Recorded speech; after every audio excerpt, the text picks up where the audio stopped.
Most people think prison is only about locked doors and steel bars. But what if the hardest part is not the lock, but what it does to your mind? What if the real sentence is learning how to live inside a system that runs every minute of your day? Today's story is about being locked up in Britain, not the headlines, not the drama, but the real routine, the quiet lessons, and the choices that shape what happens next. The first morning.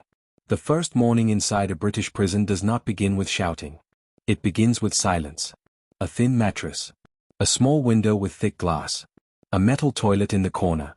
A door that closes with a heavy sound you never forget. That is where it starts.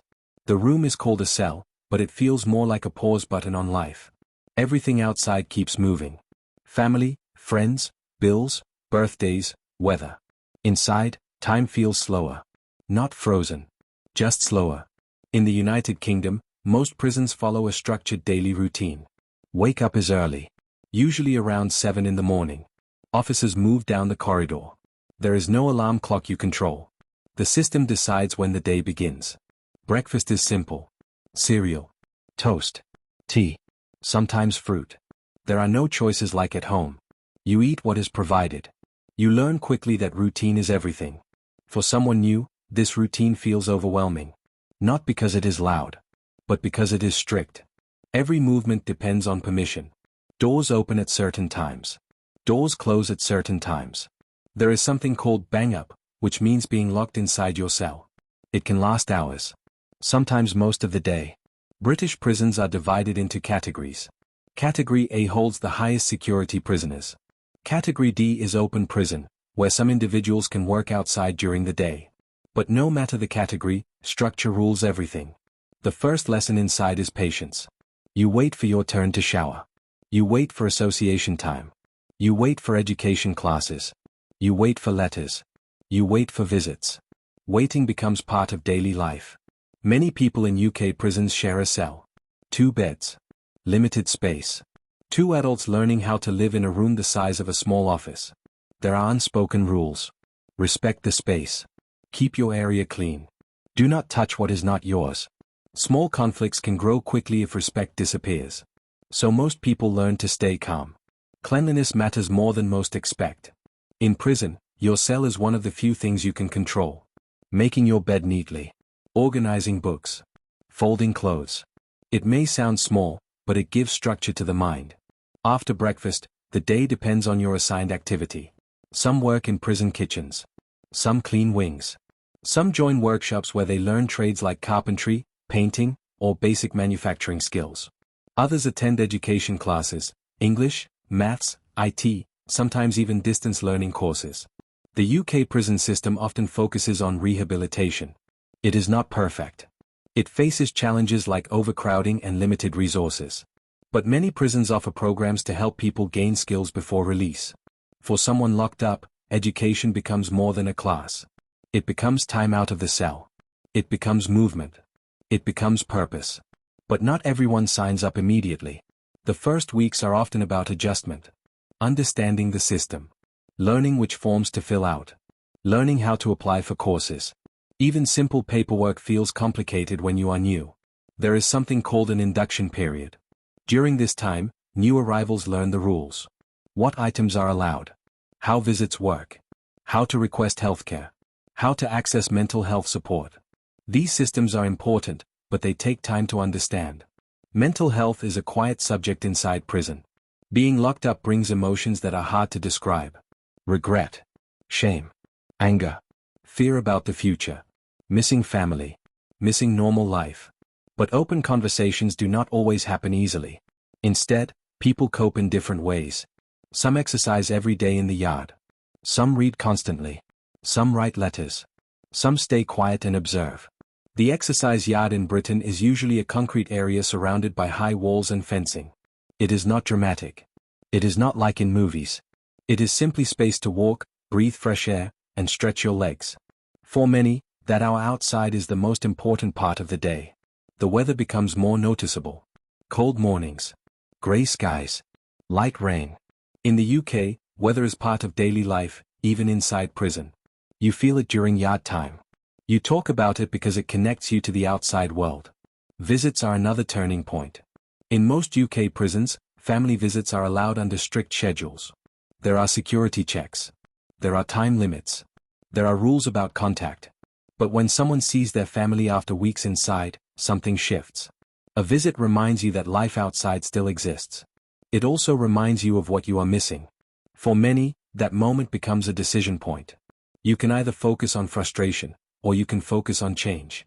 Change inside prison is slow. It does not happen in one day. It happens in routines. Wake up. Make the bed. Go to work. Attend class. Eat. Exercise. Write letters. Sleep. Repeat. At first, it feels boring. Then it feels predictable. Eventually, it can feel stabilizing. The British system also uses incentives. Good behavior can lead to more privileges. Extra visits. More phone time. Access to better jobs inside. It teaches something simple but powerful. Small actions have consequences. Phone calls are limited and monitored. You add approved numbers. Each minute matters. Conversations are shorter than you want. So people plan what to say. They speak carefully. They listen more. This is where perspective begins to grow. When your world shrinks to a few routines, small improvements feel larger. Completing a course. Receiving a certificate. Getting positive feedback from staff. These become milestones. There are challenges too. Overcrowding means some prisons operate above capacity. That can lead to longer lockup times. Fewer program spaces. Longer waits for courses. It tests patience. But even inside limits, choices remain. One person may use the library every week. Another may spend that same hour doing nothing. The system offers structure, but the individual decides how to use it. The food is simple and portioned. Meals rotate on a set menu. Dietary needs are considered, but options are not endless. Many learn to appreciate consistency rather than variety. Evenings are usually quiet. After dinner, many return to their cells. Some watch limited television channels. Some read. Some reflect. The night feels long at first. Then it becomes normal. Sleep is different inside. Without freedom, the mind replays memories. Decisions made years ago. Moments that could have gone differently. But over time, reflection can turn into planning. What will life look like after release? That question grows stronger with each passing week. In Britain, some prisoners can work toward qualifications that improve job prospects outside. Others join programs that focus on financial literacy, anger management, or communication skills. These are practical tools, not dramatic transformations. The public often sees prison as punishment alone. But inside, there is also process. Assessment meetings. Sentence planning. Reviews. Officers and staff monitor progress. It is structured, documented, measured. For someone who decides to engage, progress becomes visible.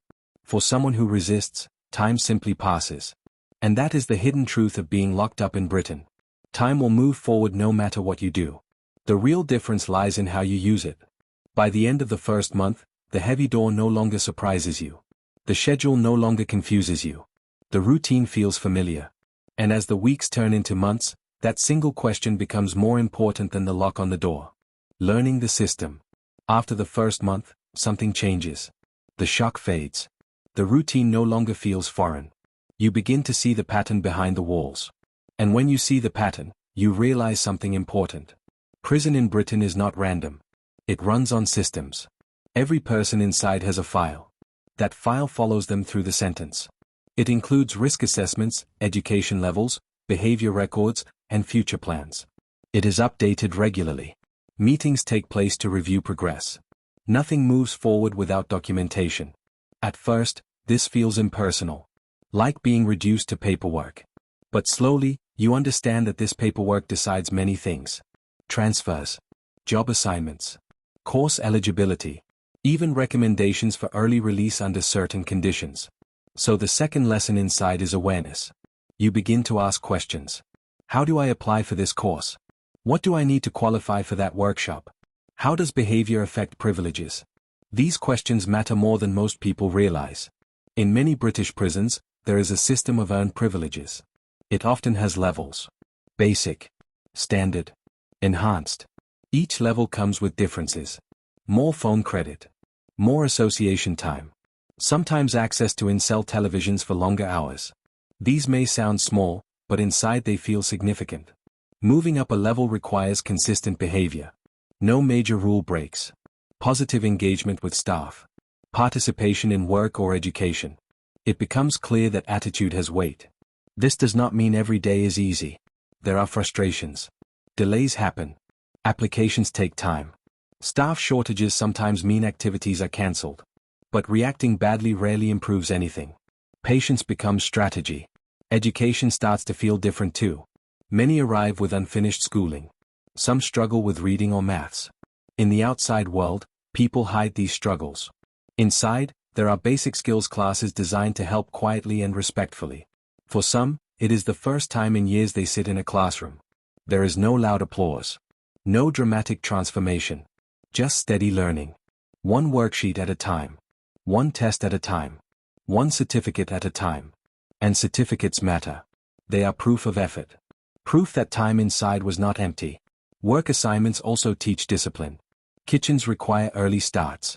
Workshops require focus and safety rules. Cleaning jobs demand consistency.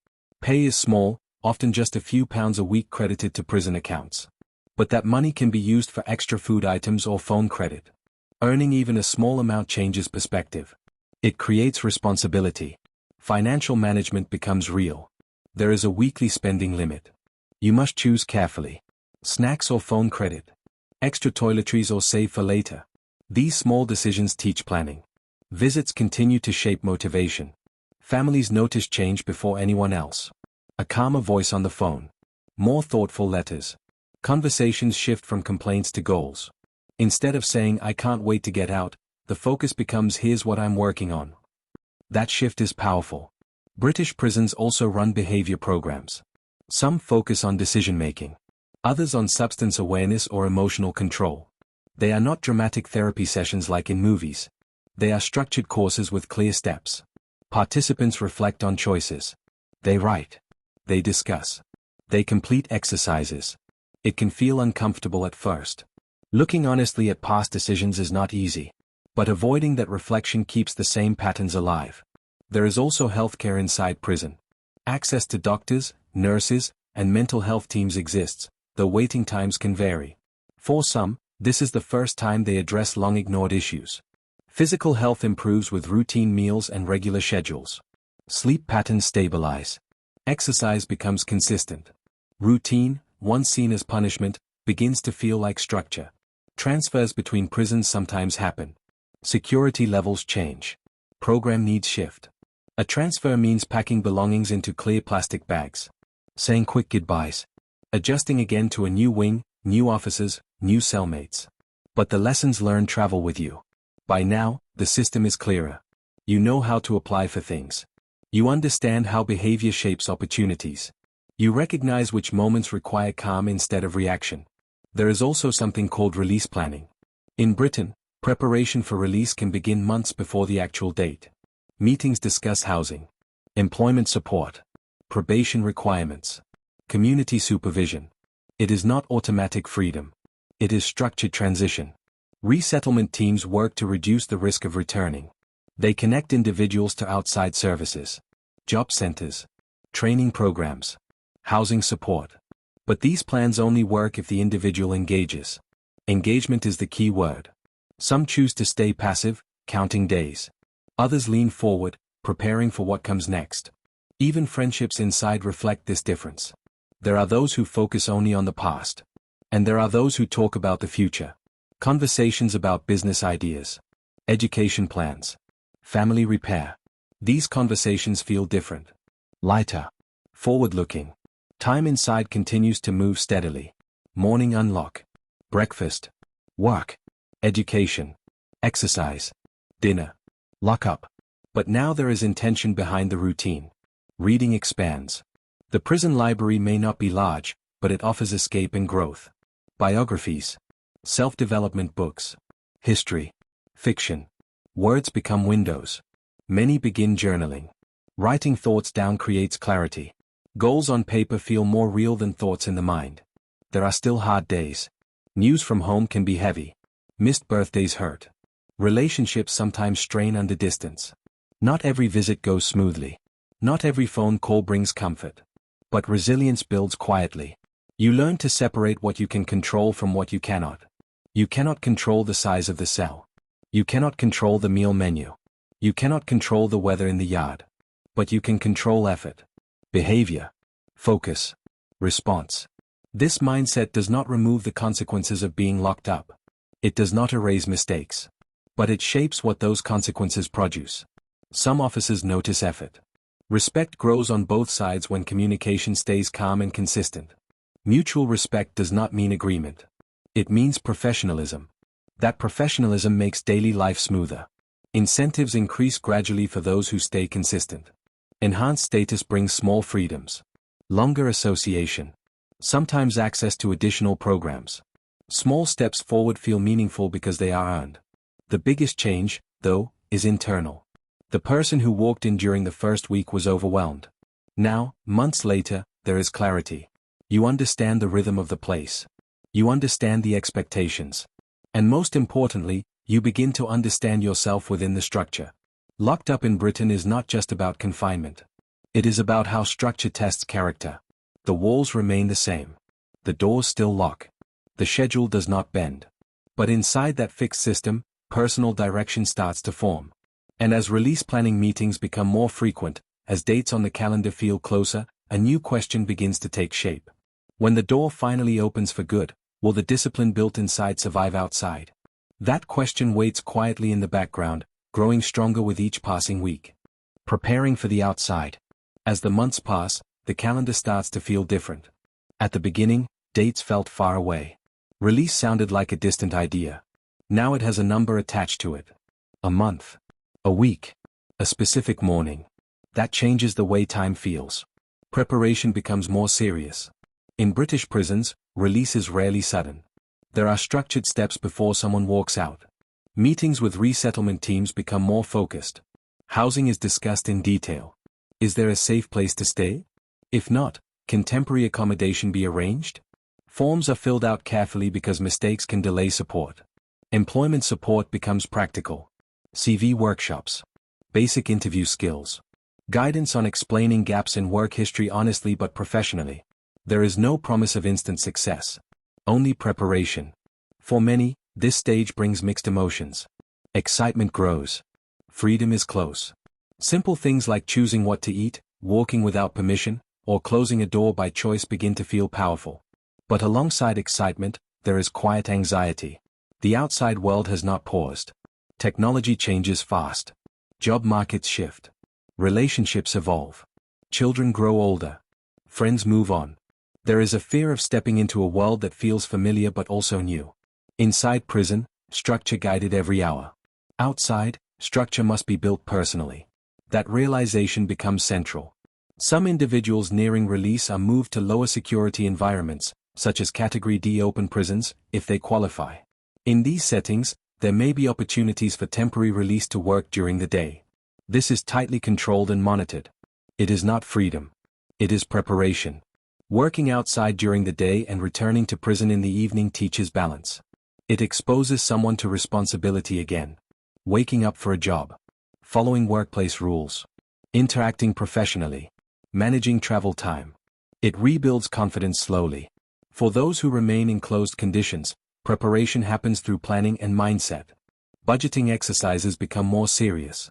If a small prison wage required discipline, managing real income will require even more. Probation appointments are scheduled before release. Conditions are explained clearly. Reporting times. Curfews if required. Community expectations. These are not meant to trap someone. They are meant to support stability and reduce risk. Stability becomes the goal. Inside, stability meant following routine. Outside, stability will mean managing choices. Relationships are another focus. Families who maintain contact throughout the sentence often carry hope. But they also carry caution. Trust rebuilds slowly. Words are important, but consistent action matters more. Some individuals take parenting courses while inside. Learning how to communicate better. Learning patience. Learning to listen. These lessons may feel small in a classroom, but outside they shape real moments. There are also those who will return to communities where negative influences still exist. Old friendships. Old habits. Old environments. Preparing for release includes recognizing these risks. Decision-making programs inside prison often revisit this topic. Identifying triggers. Planning responses. Choosing distance when necessary. It is not about pretending temptation will not exist. It is about planning for it. As release day approaches, practical tasks increase. Property stored on arrival is returned. Clothing arrangements are confirmed. Travel details are discussed. Even simple things like obtaining identification documents become important. The final week feels long. Sleep becomes lighter. Thoughts become louder. There is reflection on the entire journey inside. The first night in the cell. The first class attended. The first certificate earned. The small milestones that once seemed minor now feel meaningful. There is also gratitude in unexpected places. Gratitude for routine that brought discipline. Gratitude for education that built skills. Gratitude for moments of calm that allowed reflection. This does not romanticize prison. It remains a consequence. It remains restrictive. But growth within restriction is real. The night before release often feels quiet. The same cell. The same bed. The same door. But tomorrow, that door will open differently. Morning comes early, as it always does. Final checks are completed. Paperwork is signed. Personal belongings are carried in a small bag. There is no dramatic music. No announcement. Just a gate that opens. Stepping outside feels simple and overwhelming at the same time. The air feels the same, yet different. Sounds feel louder. Space feels wider. But freedom brings responsibility immediately. There is no officer reminding you of breakfast time. No fixed schedule telling you when to sleep. Every hour now depends on personal choice. The first days outside are often the hardest. Small decisions feel large. Managing time without structure takes effort. Public transport feels busy. Shops feel overwhelming. Technology may feel updated and unfamiliar. Probation appointments begin quickly. These meetings provide guidance and accountability. They are not meant to intimidate. They are structured support. Attending them consistently is part of staying on track. Finding employment can take time. Applications may be rejected. Interviews may not lead to offers. Patience, once learned inside, becomes useful again. Some return to education. Colleges and training centers offer opportunities for those willing to continue learning. Certificates earned inside prison can open doors outside. Family relationships require effort. Being present matters more than promises. Listening matters more than explaining. There will be moments of doubt. Moments when old habits whisper. Moments when frustration rises. Moments when freedom feels heavier than confinement because responsibility is constant. But the discipline built inside can act as a guide. Wake up early. Plan the day. Keep commitments. Manage money carefully. Choose company wisely. These are not dramatic changes. They are consistent habits. Locked up in Britain is not only about time served. It is about time used. Some will struggle. Some will succeed quietly. Most will experience both at different moments. The real test begins not behind the walls, but beyond them. And as the weeks outside turn into months, a deeper understanding forms. Freedom is not simply the absence of a locked door. It is the presence of self-control. And maintaining that self-control, day after day, becomes the true measure of what was learned when the doors were closed. Thank you all for watching. I hope you learned something from this video. Kindly click the subscribe button for more interesting video about how inmates survive in prison.